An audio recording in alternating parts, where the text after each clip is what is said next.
Today, we're exploring one of the most fundamental truths about peak performance that every athlete, musician, and performer knows intuitively, but might not fully understand scientifically.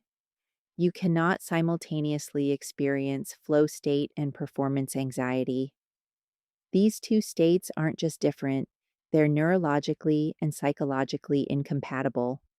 The research we're examining today, drawn from studies of professional musicians, dancers, and athletes, reveals why nervousness and flow are antithetical, and more importantly, how understanding this relationship can transform your approach to high stakes performance. Let's start with what flow actually is, because the term gets thrown around loosely. Flow is that state where everything clicks, where time seems to disappear, self consciousness evaporates, and you're completely absorbed in what you're doing. Athletes call it being in the zone. Musicians describe it as becoming one with their instrument. It's characterized by several distinct features: complete concentration on the task, clear goals and immediate feedback, a sense of control, loss of self consciousness, transformation of time, and the activity becoming intrinsically rewarding. Performance anxiety, on the other hand, is characterized by worry about evaluation, self focused attention, physiological arousal that feels threatening rather than energizing, and crucially, a divided attention between the task and concerns about failure. When you're nervous, part of your mental bandwidth is consumed by thoughts about what could go wrong, how others are judging you, and monitoring your own anxiety symptoms. The research shows these states are fundamentally incompatible. Across multiple studies involving thousands of performers, scientists have found strong negative correlations between flow and anxiety. When flow is high, anxiety is low. When anxiety is high, flow becomes nearly impossible to achieve. This isn't just correlation. There are specific mechanisms that explain why these states cannot coexist. The primary mechanism involves what researchers call the challenge skill balance. Flow emerges when your perceived skills match the perceived challenges of the task. Think of it as a sweet spot. The task is difficult enough to require your full attention, but not so difficult that it triggers anxiety. When challenge exceeds skill, anxiety rises and flow becomes impossible. When skill matches or slightly exceeds challenge, anxiety drops and flow becomes accessible.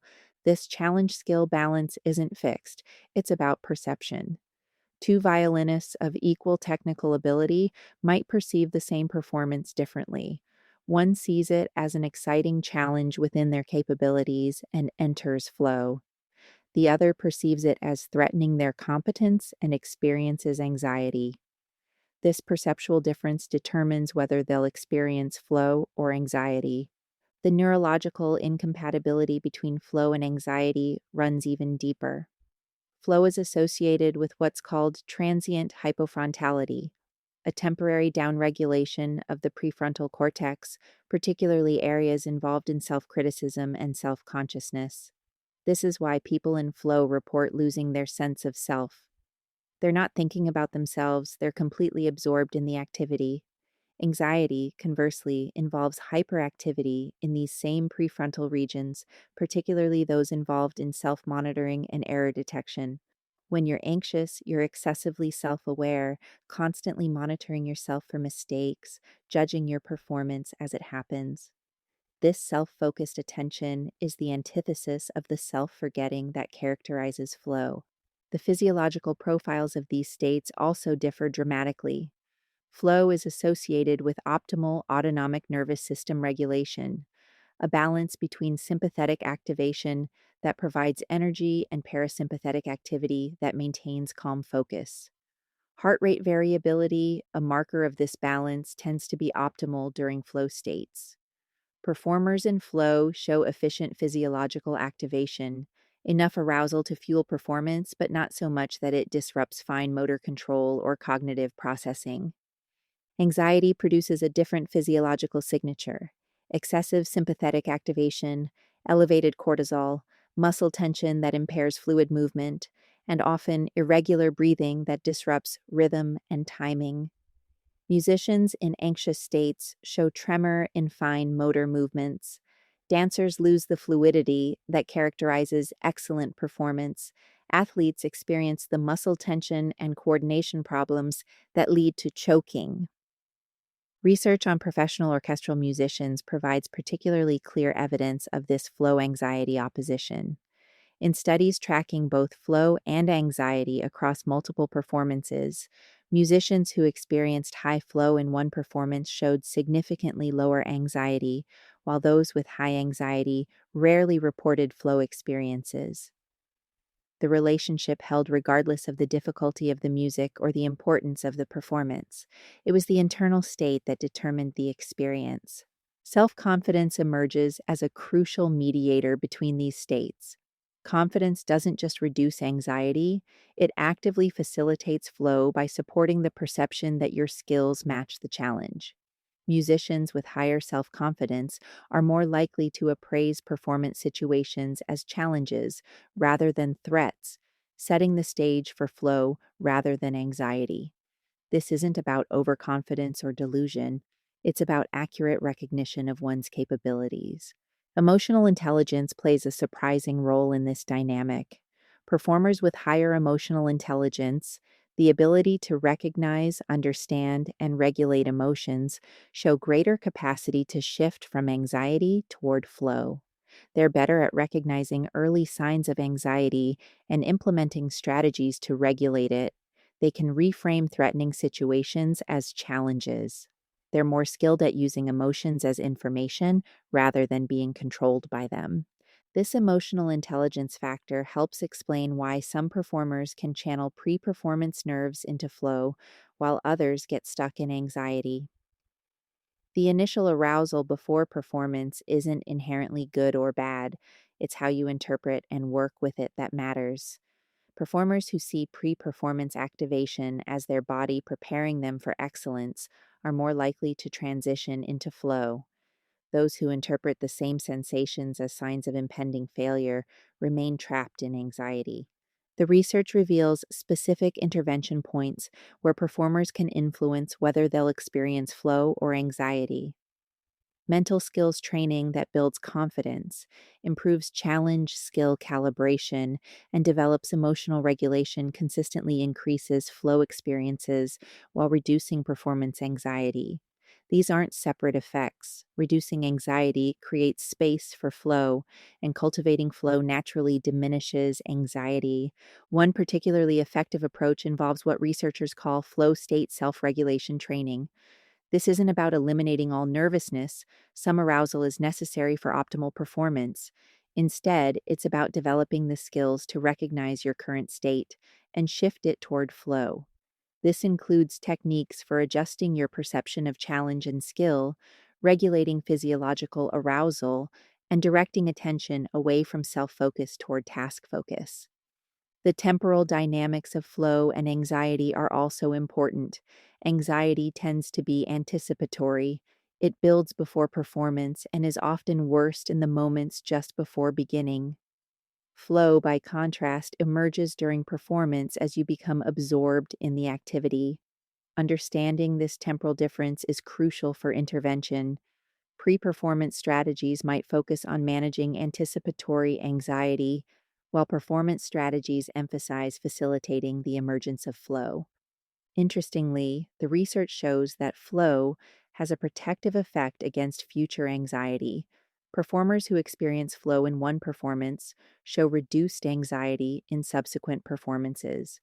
Each flow experience builds evidence that you can handle the challenge, strengthening the confidence that facilitates future flow. It's a positive cycle. Flow builds confidence, which reduces anxiety, which makes flow more accessible. The opposite cycle also exists. High anxiety disrupts performance, which undermines confidence, making future anxiety more likely and flow less accessible.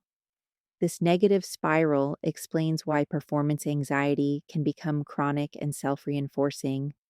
Breaking this cycle requires interrupting the anxiety poor, performance reduced confidence chain at any point.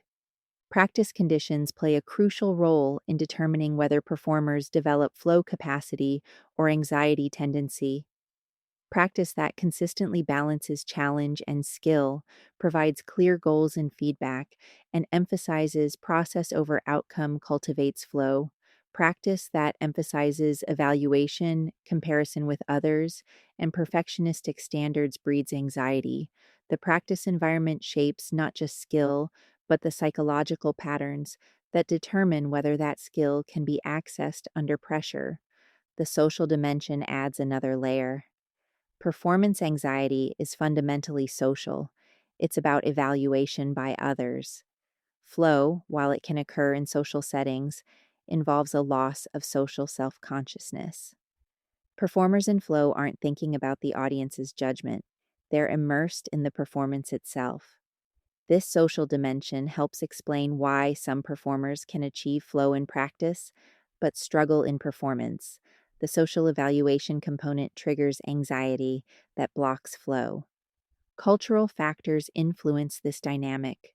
Cultures that emphasize individual achievement and evaluation show higher rates of performance anxiety and potentially less flow. Cultures that emphasize collective experience and process over outcome might facilitate flow by reducing the evaluative pressure that triggers anxiety.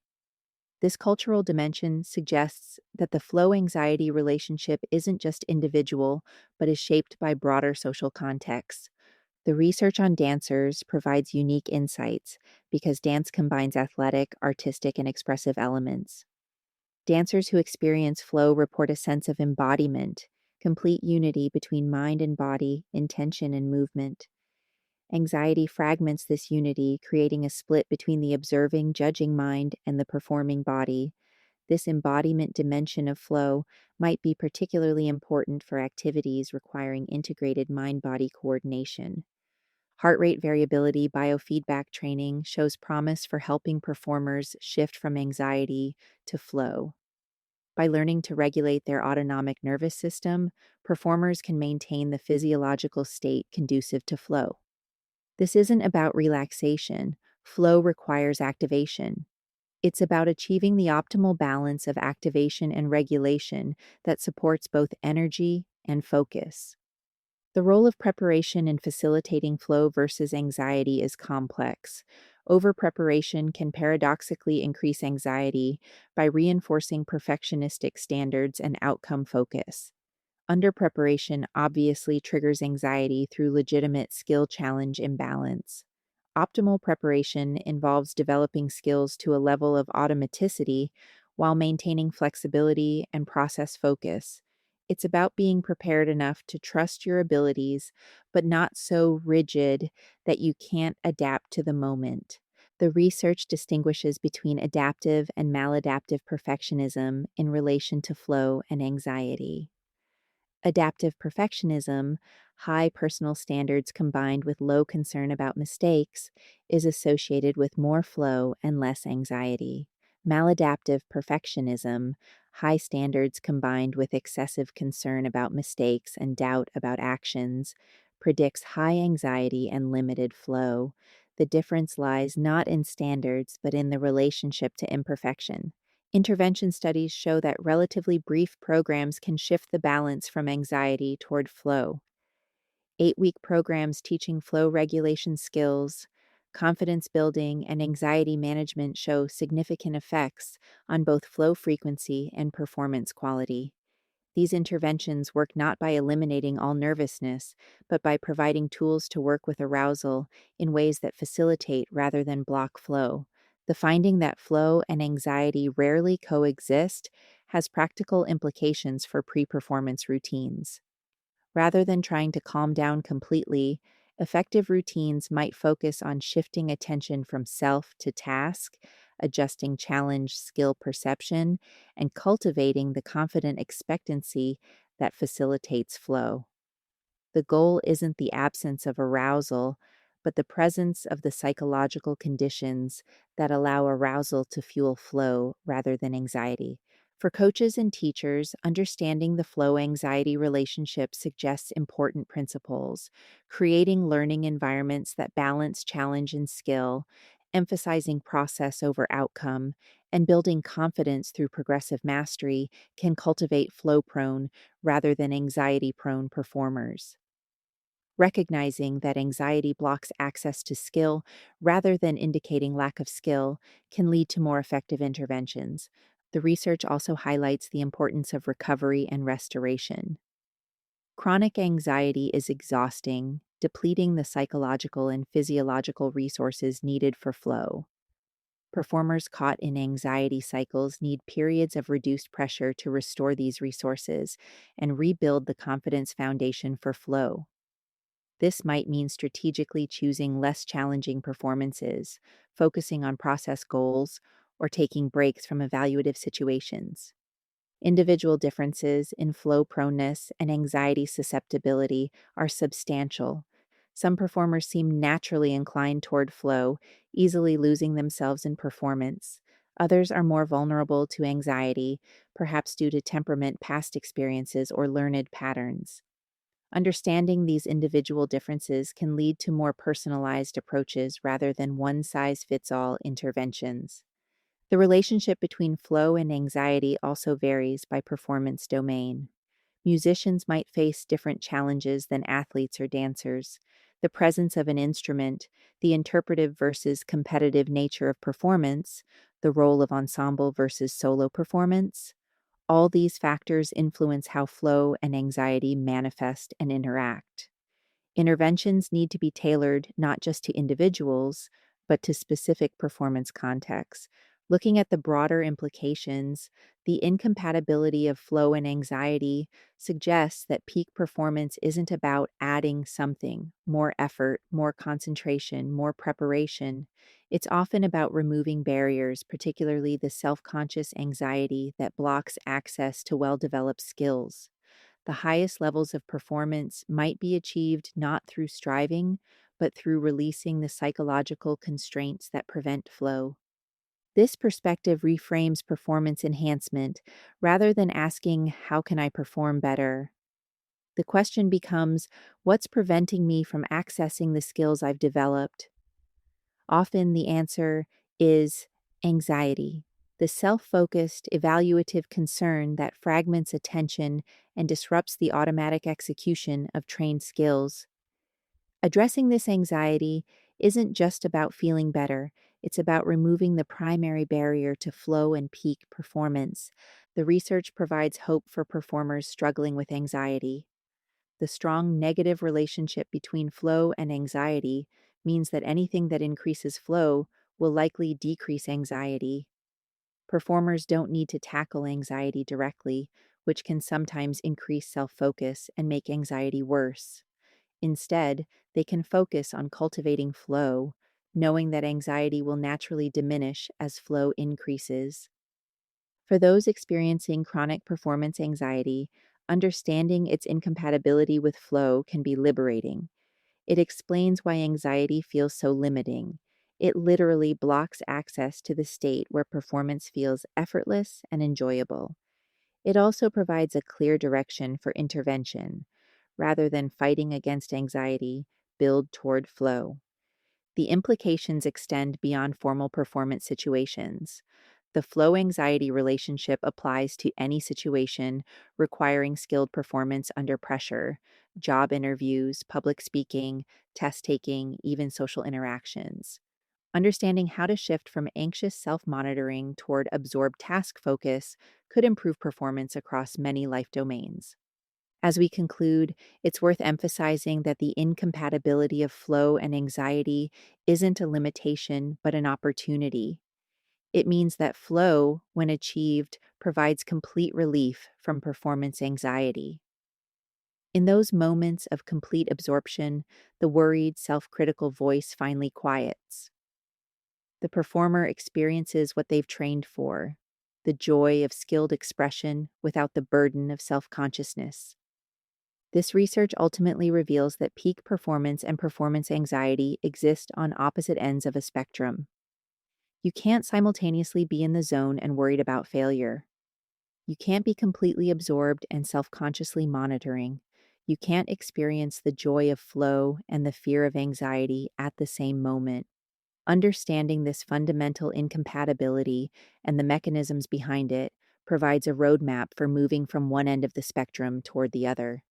The path from anxiety to flow isn't always easy, but it's clearly marked by research.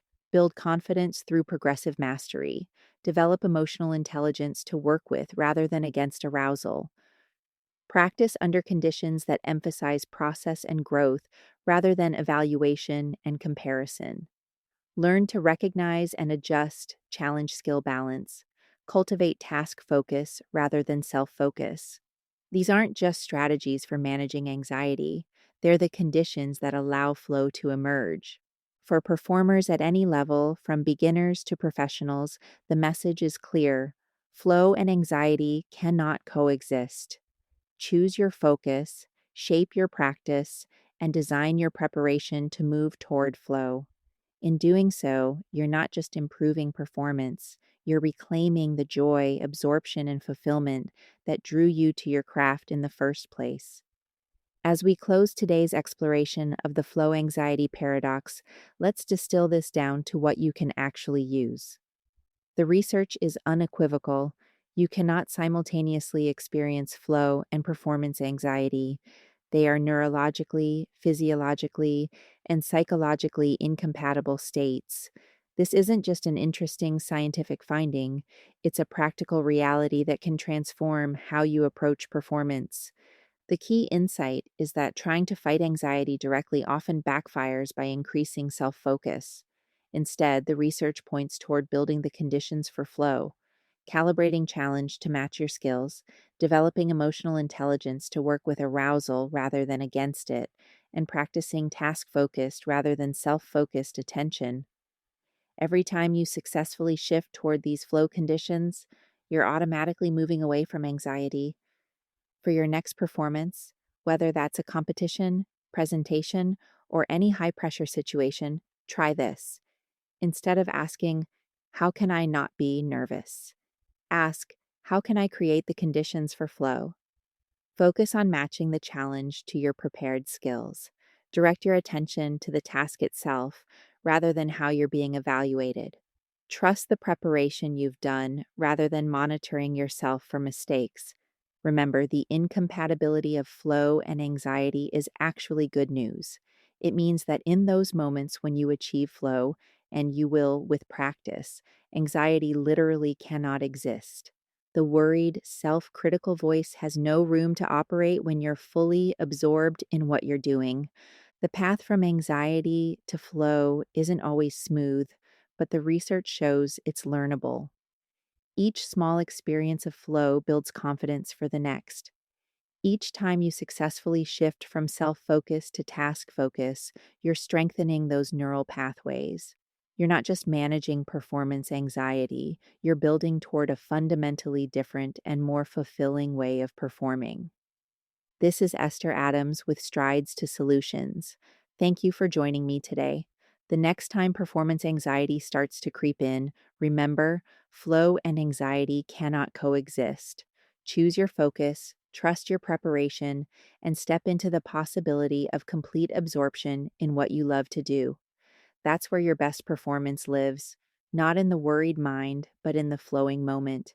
Until next time, keep practicing, keep building those flow conditions, and remember that the zone isn't some mystical state reserved for the elite.